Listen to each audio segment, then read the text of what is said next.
Chapter 13, Statistics. This presentation on statistics covers the following topics: an introduction, mean of grouped data, mode of grouped data, median of grouped data, a summary of the key formulas and concepts. Introduction to statistics. In this chapter, we will extend the study of the three main measures of central tendency, mean, median, and mode, from ungrouped data to grouped data.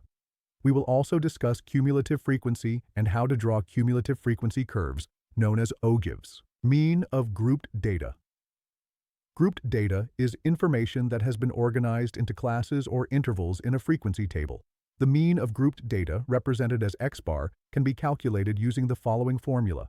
X bar equals the sum of phi times xi divided by the sum of phi, where Fii is the frequency of the ith class.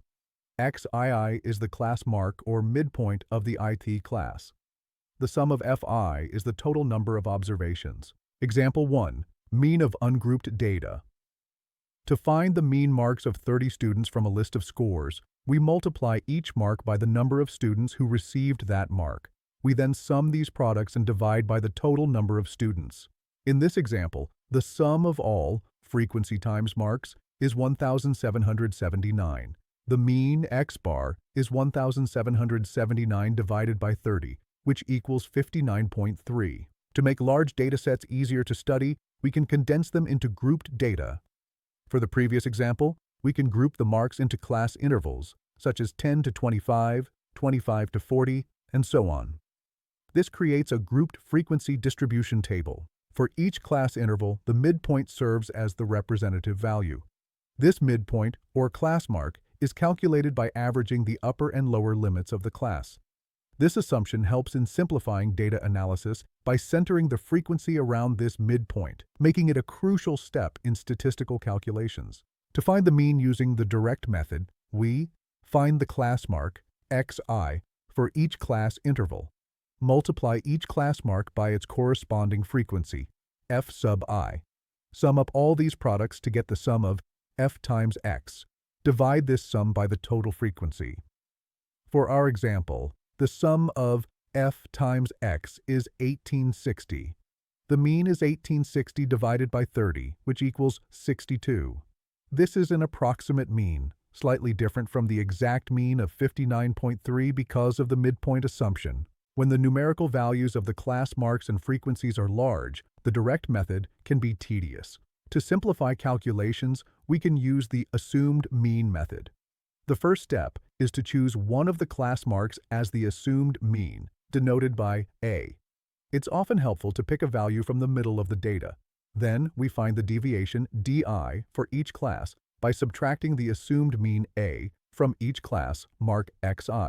After calculating the deviations, di, we multiply each deviation by its corresponding frequency, fi, and sum up these products. The mean of the deviations, d bar, is the sum of fi times di divided by the total frequency. The relationship between the actual mean, x bar, and the mean of the deviations, d bar, is x bar equals a plus d bar. So, the formula for the assumed mean method is x bar equals a plus point. Using this method for our example, with an assumed mean of 47.5, the mean is 47.5 plus 435 divided by 30, which equals 62. In some cases, we can simplify our calculations even further with the step deviation method. If all the deviations di have a common factor, usually the class size h, we can divide each deviation by this factor. We call this new value ui. The formula for ui is xi minus a divided by h. The mean of the ui values, called u bar, is the sum of fi times ui divided by the total frequency. The relationship between the actual mean, x bar, and u bar is x bar equals a plus h times u bar. So the formula for the step deviation method is x bar equals a plus point. For our example, this gives 47.5 plus 29 divided by 30 multiplied by 15, which again equals 62. Note, all three methods, direct, assumed mean, and step deviation, will give the same result. The choice of method depends on the size of the numbers in the data. Example 2, mean percentage of female teachers. This example provides the percentage distribution of female teachers in various states. To find the mean percentage, we can use any of the three methods. Using the data from the previous slide, the direct method gives a mean of 1,390 divided by 35, which is 39.71. The assumed mean method, with an assumed mean of 50, gives 50 plus 360 divided by 35, which is also 39.71. The step deviation method, with an assumed mean of 50 and a class size of 10, gives 50 plus negative 36 divided by 35 multiplied by 10, which is again 39.71. The mean percentage of female teachers is 39.71%. Example 3. Mean number of wickets. In this example, the class sizes are unequal, but we can still use the step deviation method by choosing a suitable h that is a common divisor. Here, we'll use an assumed mean of 200 and h of 20. The calculation gives a mean of 200 minus 47.11, which equals 152.89. This means that on average, the number of wickets taken by these 45 bowlers is about 153. Mode of grouped data. The mode is the value that appears most frequently in a data set. A data set can sometimes have more than one mode, in which case it is called multimodal. For ungrouped data, we can find the mode by simply looking for the value with the highest frequency. For grouped data, we first identify the modal class, which is the class interval with the highest frequency. The mode is a value within this class and is calculated using the formula. Mode equals L plus all multiplied by H, where L is the lower limit of the modal class, H is the class size, F1 is the frequency of the modal class, F0 is the frequency of the class preceding the modal class. F2 is the frequency of the class succeeding the modal class. Example 5. Mode of family size. Given a frequency table of family sizes, we first find the modal class. The highest frequency is 8, which corresponds to the class interval 3 to 5. Using the values from the table in the mode formula, we get 3 plus all multiplied by 2. This calculates to approximately 3.286, which is the mode of the data. Example 6. Mode of student marks. Using the grouped data from example 1, the modal class is 40 to 55 because it has the highest frequency of 7. Plugging the values into the mode formula gives 40 plus, all multiplied by 15. This calculates to 52. So, the mode is 52 marks, while the mean was 62 marks. This means that the most common mark was 52, while the average mark was 62. Median of grouped data. The median is the value of the middlemost observation in a data set that has been arranged in ascending order. If the number of observations n is odd, the median is the value of the n plus 1 divided by 2th observation. If n is even, the median is the average of the n2th and the n2 plus 1 observations. To find the median of a large ungrouped dataset, we first arrange the data in ascending order and then create a frequency table. To easily locate the middle observations, we use cumulative frequency. A cumulative frequency column shows the total number of observations up to the current value. For our student marks example, there are 100 students, an even number, so the median is the average of the 50th and 51st observations. From the cumulative frequency table, we can see that the 50th observation is 28 and the 51st observation is 29. The median is 28 plus 29 divided by 2, which equals 28.5. For grouped data, we also use cumulative frequency. A less than type cumulative frequency distribution shows the number of students who scored less than the upper limit of each class interval. Similarly, a more than type cumulative frequency distribution shows the number of students who scored more than or equal to the lower limit of each class interval. To find the median of grouped data, we need to find the value inside a class that divides the entire distribution into two equal halves. First, we find the median class.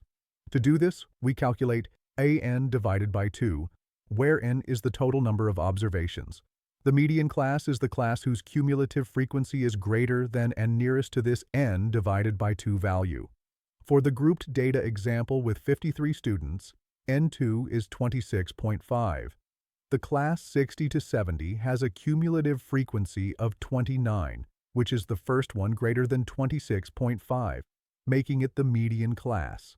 The formula to calculate the median for grouped data is median equals L plus all multiplied by H, where L is the lower limit of the median class, N is the number of observations, CF is the cumulative frequency of the class preceding the median class, F is the frequency of the median class, H is the class size. Using this formula, the median for our example is calculated to be 66.4. Example 7. Median height. This example provides a less than type cumulative frequency distribution for the heights of 51 girls. To find the median, we first need to convert this into a standard frequency distribution table with class intervals and their individual frequencies. With n equals 51, the value of n divided by 2 is 25.5. This observation lies in the class 145 to 150, which is our median class. Using the median formula with the appropriate values, median equals 145 plus, all multiplied by 5. This calculates to approximately 149.03 centimeters. This means about 50% of the girls are shorter than this height, and 50% are taller. Example 8. Finding missing frequencies. Given that the median of a dataset is 525 and the total frequency is 100, we can find the missing frequencies, x and y. Since the total frequency is 100, we can form the equation x plus y equals 24. The median, 525, lies in the class 500 to 600, making it the median class. Using the median formula, we can set up an equation. 525 equals 500 plus, all multiplied by 100. Solving this equation gives us x equals 9. Substituting x equals 9 into our first equation, x plus y equals 24 gives us y equals 15. Choosing the right measure of central tendency. The mean is the most common measure and is useful for comparing distributions, but it can be affected by extreme values. The median is a better measure when there are extreme values, as it represents the middle value. It is often used for things like typical productivity or average wages. The mode is the best choice when you need to find the most frequent or popular item, like the most watched TV show or the most common car color. Remark: there is an empirical relationship between the three measures.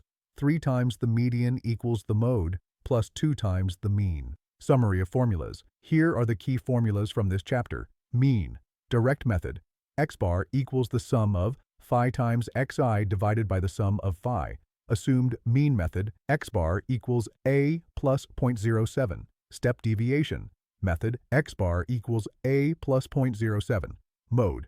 Mode equals L plus all multiplied by H. Median. Median equals L plus all multiplied by H. Thank you for learning with us.